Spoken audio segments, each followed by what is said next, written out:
அன்பார்ந்த சகோதர சகோதரிகளே, பெரியோர்களே, தாய்மார்களே, ஒரு முக்கியமான விஷயத்தை உங்களிடம் பேசுவதற்காக இந்த வீடியோ பதிவு.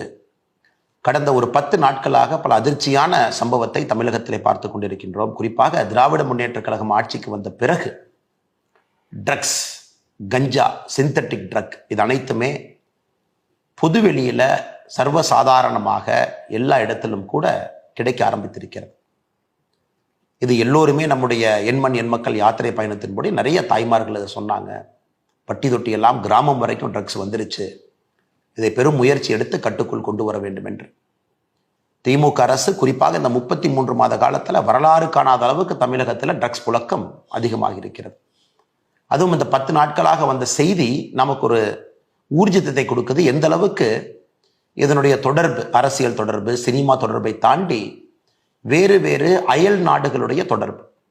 நீங்க பாருங்க, திமுக ஒரு மனிதர் அயலக அணி பொறுப்பை வாங்குறார். அப்படின்னா வெளிநாட்டில் இருக்கக்கூடிய எல்லா நாடுகளுக்கும் ஒரு பொறுப்பாளர் ஒருத்தர் வாங்குறார். அதே மனிதர் ஒரு சினிமா கம்பெனி நடத்துறார், JSM ப்ரொடக்ஷன்ஸ் அப்படின்னு. ஜாஃபர் சாதிக் என்கின்ற மனிதன் ஒரு பெரிய ட்ரக் நெட்வொர்க்கினுடைய தலைவராக இருக்கிறார். சமீபத்தில் Delhi special police, narcotics control bureau இருவரும் இணைந்து ஒரு சப்ளை செயினை டிஸ்டர்ப் பண்ணி 4 பேர்த்த பிடிக்கிறாங்க. 4 பேர்த்துடைய கிங்பின் தமிழ்நாட்டில் சென்னையில் இருக்கக்கூடிய ஜாஃபர் சாதிக்னு கண்டுபிடிக்கிறாங்க. அதில் குறிப்பாக என்ன நமக்கு ஷாக்கிங்காக இருக்குன்னு பார்த்தீங்கன்னா, 45 கன்சைன்மெண்ட்ல வேறு வேறு முறையில் 45 முறை நியூசிலாந்து, ஆஸ்திரேலியா, மலேசியா அது போல பகுதிகளுக்கு ட்ரக்ஸ் அனுப்புகிறாங்க. 3500 கிலோ, 2000 கோடி ட்ரக்ஸ் 45 கன்சைன்மெண்ட்ல போதுங்க. எப்படி போதுனாங்க, டெசிகேட்டட் கோகனட் பவுடர், அதாவது உலர் தேங்காய், அதில் சிந்தட்டிக் ட்ரக் ட்ரக்லேயே ரொம்ப கொடூரம். காரணம் அது கெமிக்கல் பேஸ்டு ட்ரக். நேச்சுரலாக இயற்கையாக கிடைக்கக்கூடிய ஊப்பியம், கஞ்சா இதையெல்லாம் தாண்டி சிந்தட்டிக் ட்ரக், டிசைனர் ட்ரக்னு சொல்றது பார்த்தீங்கன்னா ஒரு கெமிக்கல் காம்போசிஷனை பிரெயினில் குறிப்பாக அந்த நியூரல் நெட்வொர்க்கை இன்னும் ஃபயர் பண்ணி அவங்களுக்கு அந்த ப்ளஷர் கிடைக்கணும் அப்படிங்கிறக்காக, அதிகப்படுத்தணும் அப்படிங்கிறக்காக சிந்தட்டிக்காக உருவாக்கக்கூடிய drugs, more harmful, more dangerous, most dangerous substance in the world. அந்த சிந்தட்டிக் ட்ரக்கை உருவாக்குறாங்க. அந்த ட்ரக்கினுடைய பெயர் சூடோ எஃபிட்ரின் அப்படிங்கிற பேருங்க. இந்த சூடோ எஃபிட்ரினை பயன்படுத்தி உலகத்தில் அதிக விலை இருக்கக்கூடிய ஒரு சிந்தட்டிக் ட்ரக்கை மேனுஃபேக்சர் பண்றாங்க. மெட்டா ஆம்ஃபெட்டமைன் அப்படிங்கிற ஒரு ட்ரக்கை மேனுஃபேக்சர் பண்றாங்க. இதுக்கு பேஸ் பொருளாக வச்சு பயன்படுத்த போறாங்க.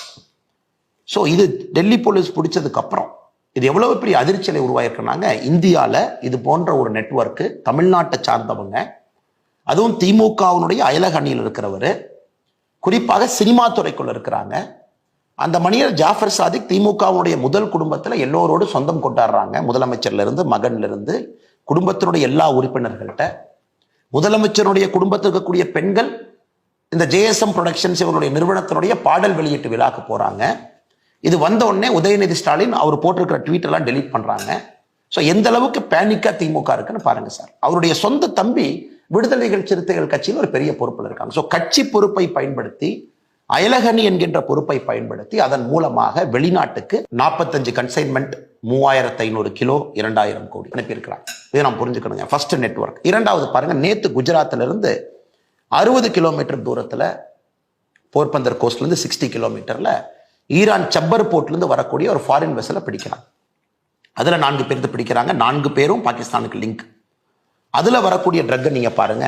குறிப்பாக 3110 kilo hashish, 158 kilo meta amphetamine. நாம் பேசணுங்க. அதாவது இந்த சூடோ எஃபிட்ரைனை பயன்படுத்தி சிந்தட்டிக் ட்ரக்லயே விலை அதிகமாக இருக்கக்கூடிய மெட்டா ஆம்ஃபெட்டமைன் இங்கேயும் கிடைக்குது. 158 கிலோ.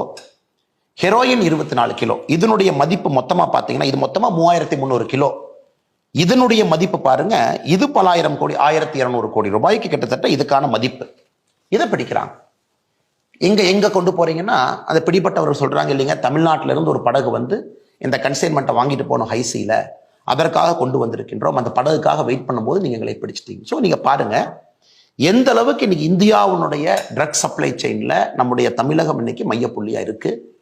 அதுவும் தமிழகத்தில் இருக்கக்கூடிய சில நபர்கள் எவ்வளவு பெரிய கெட்ட பேரை நம்முடைய மாநிலத்துக்கு வாங்கி கொடுக்குறாங்க. அதையெல்லாம் தாண்டி நம்முடைய குழந்தைகளை, நம்முடைய சகோதர சகோதரிகளை இது போன்ற ட்ரக்ஸுக்கு அடிமையாக்கி கொண்டிருக்கின்றார்கள். இதை நாம் உணர்ந்து கொள்ள வேண்டும். இது ஆர்ப்பாட்டம், போராட்டம் இதெல்லாம் ஒரு பக்கம் இருந்தாலும் கூட பாரதிய ஜனதா கட்சி தீர்வை விரும்புகின்றோம். எனக்கு ஆர்ப்பாட்டம் பண்ணி இவங்க என்ன செய்ய போறாங்க சார்? எத்தனை ஆர்ப்பாட்டம் பண்றது? பாரதிய ஜனதா கட்சி செய்யாத ஆர்ப்பாட்டங்கள் கிடையாது, செய்யாத போராட்டங்கள் கிடையாது. பட்டி தொட்டி எல்லாம் மக்கள்கிட்ட சொல்லியாச்சு. இன்னைக்கு இதை நாம கையில் எடுக்க வேண்டிய கட்டாயம் வந்து விட்டது என்று நாங்கள் நினைக்கின்றோம். அரசு செயலிழந்து நிற்கிறது. அரசில் இருக்கக்கூடிய நபர்களுக்கு இவர்கள் நண்பர்களாக இருக்கின்றார். இந்த ஜாஃபர் சாதிக்குங்க ஒரு டிஜிபி கையில போய் ஒரு அவார்டு வாங்கிட்டு வர்றார். எப்படி போலீஸ் பிடிப்பாங்க? டிஜிபி கையில போய் பதக்கம் வாங்குற போட்டோ, எந்த போலீஸ்காரர் எந்த இன்ஸ்பெக்டர் சப் இன்ஸ்பெக்டர் வீட்டுக்கு போய் சார் நீங்க வாங்க.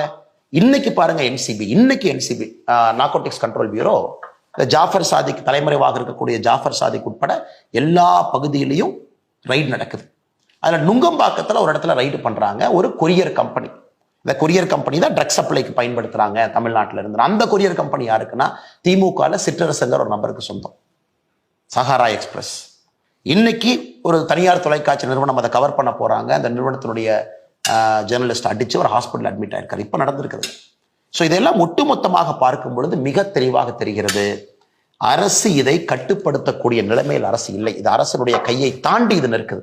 ஒரு பெரிய பூதமாக ஆக்டோபஸா வளர்ந்து நிற்குது. Multinational connections, Australia, New Zealand, Malaysia, India முழுவதும் கொரியர் கம்பெனி, திமுகவுடைய அயலக அணி, அது ஒரு பொறுப்பாளர், சினிமா ப்ரொடக்ஷன் கம்பெனி, அதுல திமுகவுடைய முதல் குடும்பத்தினுடைய சம்பந்தம். உதயநிதி ஸ்டாலின் ட்வீட்டை டெலிட் பண்றாங்க. ஸோ எப்படி இவங்கனால நீங்க கண்ட்ரோல் பண்ண முடியும்னு நினைக்கிறீங்க? சத்த most dangerous money is drugs money. ஆப்கானிஸ்தானில் இருக்கக்கூடிய வார் பார்த்தீங்கன்னா ஹெரோயின் மணி ஃபியூல் பண்ணுச்சு. அதே போல இந்தியாவில் உலகத்தில் இருக்கக்கூடிய முக்கியமான ஹாட்ஸ்பாட்ஸ் எல்லாமே இந்த ஓபிஎம் கல்டிவேஷன், ட்ரக் ஸ்மக்லிங், இதுலேருந்து வரக்கூடிய பணம் அடுத்து ஆர்ம்ஸ் டிராஃபிக்கிங் போகும். அதை வைத்து இன்சர்ஜென்ஸ் குரூப் சண்டை போடுவாங்க. ஸோ உலகம் முழுவதும் நீங்கள் பேட்டர்ன் பார்த்தீங்கன்னா இந்த ட்ரக்கிலிருந்து வரக்கூடிய ஈஸி மணி தான் உலகத்தையே கெடுத்து கொண்டிருக்கிறது. ஒரு இன்சர்ஜென்ட் குரூப் ஃபைட்டிங்ல இருந்து, ஆர்ம்ஸ் ஸ்மக்லிங்ல இருந்து 2 நாடுகளுக்கான சண்டை இன்னைக்கு தமிழ்நாடு அளவில் அது வந்திருப்பது ஏற்றுக்கொள்ள முடியாது. சினிமாக்குள்ள பாருங்க, பிளாக் மணியை ஒயிட் மணி ஆக்கிறதுக்கு சினிமா ஒரு துறை. ட்ரக்ஸ்ல இருந்து வரக்கூடிய பணத்தை சினிமாவில் போடுங்க, வெளியே எடுங்க, முதல் குடும்பத்தோடு சம்பந்தம் வச்சுக்கங்க, எந்த பிரச்சனையும் இல்லாமல் படத்தை ரிலீஸ் பண்ணுங்க, யாரும் உங்களுக்கு தொந்தரவு கொடுக்க போறதில்ல, பெரிய பெரிய இயக்குநர்கள் ஃப்ரெண்ட்ஸாக வச்சுக்கங்க, ப்ரெஸ் மீட் அவங்களோட வச்சு பண்ணுங்க, அப்புறம் போலீஸை கூட வச்சுக்கங்க, போய் டிஜிபிட்ட அவார்டு வாங்குங்க, அப்புறம் முதலமைச்சர்கிட்ட போட்டோ எடுத்துக்கங்க. ஸோ எப்படி பிளான் பண்ணி நெட்வொர்க் இருப்பார்.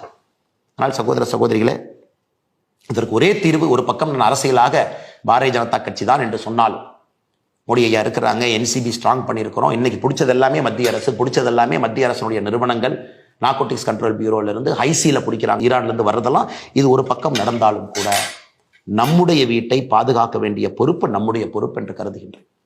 என்னுடைய அன்பான வேண்டுகோள், அரசியல் ரீதியாக பாரதிய ஜனதா கட்சியை முன்னெடுத்துக் கொண்டிருக்கின்றோம். ஆனால் ஒரு தனி மனிதனாக நீங்கள் முன்னெடுக்க வேண்டும் என்பதற்காகத்தான் இந்த அவசர பதிவு.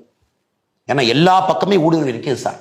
டெய்லி பேப்பரை படிச்சா ஒரு முன்னாள் காவல்துறை அதிகாரி என்கின்ற காரணத்தினால் என்னால் கனெக்ட் பண்ண முடியுது சார். இது எங்கெங்க போகுது, எப்படி இதை பிளான் பண்ணியிருக்காங்க, செட்டப் என்ன, இன்னும் எவ்வளவு ஆழமாக இது இருக்கும், சப்ளை செயின் எப்படி இருக்கும், லாஜிஸ்டிக்ஸ் எப்படி இருக்கும், குருவிகள் என்று சொல்லக்கூடிய கொரியர்ஸ் எப்படி இருப்பாங்க, டெசிகேட்டட் கோகனட் பவுடருக்குள்ள வச்சு கடத்துறாங்க.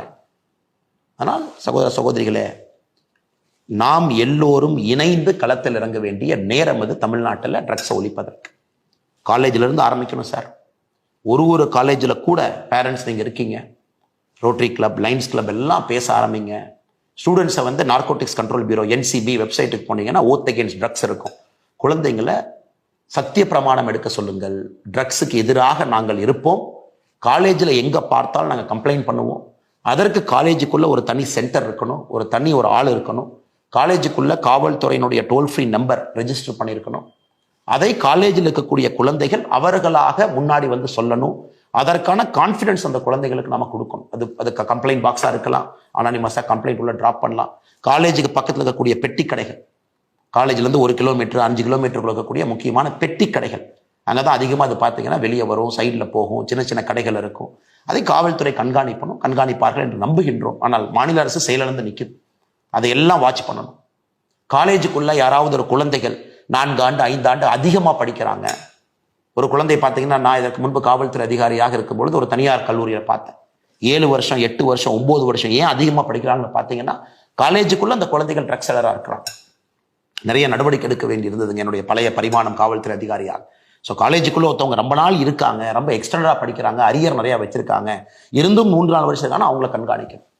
காலேஜுக்குள்ள வரக்கூடிய சப்ளை செயின்ஸ், உள்ள வரக்கூடிய கேன்டீனுக்கு வரக்கூடியவர்கள் யார், என்ன, காலேஜுக்கு வெளியே யார் நிற்கிறாங்க. ஸோ காலேஜே இப்போ ஸ்பெஷல் ஸ்குவாட் போகணும். அடுத்து ரோட்டரி, லைன்ஸ், இது போன்ற இன்டர்நேஷனல் அமைப்புகள் நீங்கள் ட்ரக் அவேர்னஸை ஒரு இஷ்யூவாக கையில் எடுக்கணும். அதை தாண்டி நம்முடைய பெற்றோர்கள், பொதுமக்கள் எல்லாம் பேரண்ட் டீச்சர் அசோசியேஷன் மீட்டிங்கில், காலேஜில் இதை பற்றி நம்ம பேசணும்.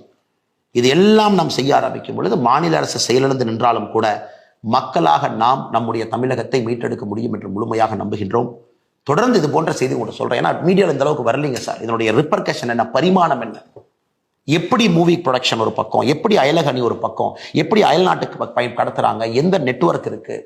நேற்று பார்த்தீங்கன்னா போர்பந்தர் பக்கத்துல சீசா இருக்கக்கூடிய கிட்டத்தட்ட 3300 கிலோ 1200 கோடி ரூபாய் ஹெரோயின்ல இருந்து பார்த்தீங்கன்னா மெட்டாஃபெட்டமைன்ல இருந்து எல்லாம் இருக்கு. இப்போ சிந்தட்டிக் ட்ரக்ஸ் போயிடுச்சு சார். கஞ்சா அதெல்லாம் தாண்டி ஏதோ சின்ன சின்ன சரஸ் அந்த மாதிரி இருந்தது, அதை தாண்டி இன்னைக்கு சிந்தட்டிக் ட்ரக்ஸ்குள்ள போயாச்சு. அது பார்த்தீங்கன்னா உங்க நியூரல் நெட்வொர்க்கை கம்ப்ளீட்டா மாத்தி ஒரு ஜென்ரேஷனையும் அழிச்சிடும். வருங்கால தலைமுறையே இருக்காது என்கின்ற அளவுக்கு இந்த ட்ரக்ஸ் தமிழகத்திலே கொடூரமாக, இந்த உட்சா பஞ்சாப்லாம் படம் பார்த்துருக்குறோங்க. இன்னைக்கு தமிழகத்தில் அது நடப்பது ஏற்றுக்கொள்ள முடியாது. திமுக மௌனம் காட்பது சுத்தமாக ஏற்றுக்கொள்ள முடியாது. நார்கோட்டிக்ஸ் கண்ட்ரோல் பியூரோ அதிகாரிகள் தமிழகம் முழுவதும் சோதனை ஏற்றுக்கிட்டு இருக்கிறாங்க. பத்திரிகையாளர்களை திமுக அடிப்பதும் ஏற்றுக்கொள்ள முடியாது. அதனால் நாம் நம்முடைய தமிழகத்தை மீட்டெடுப்போம். வருகின்ற காலத்துல பாரதிய ஜனதா கட்சி முழுமையாக உங்களோடு தமிழகம் முழுவதும் நாங்களும் களம் இறங்குகின்றோம். எங்களால் முடிந்த பணியை நாங்கள் செய்யறோம். அரசியல் அதிகாரம் இல்லாம பட்டி தொட்டி எல்லாம் அவேர்னஸ் உருவாக்குறோம்.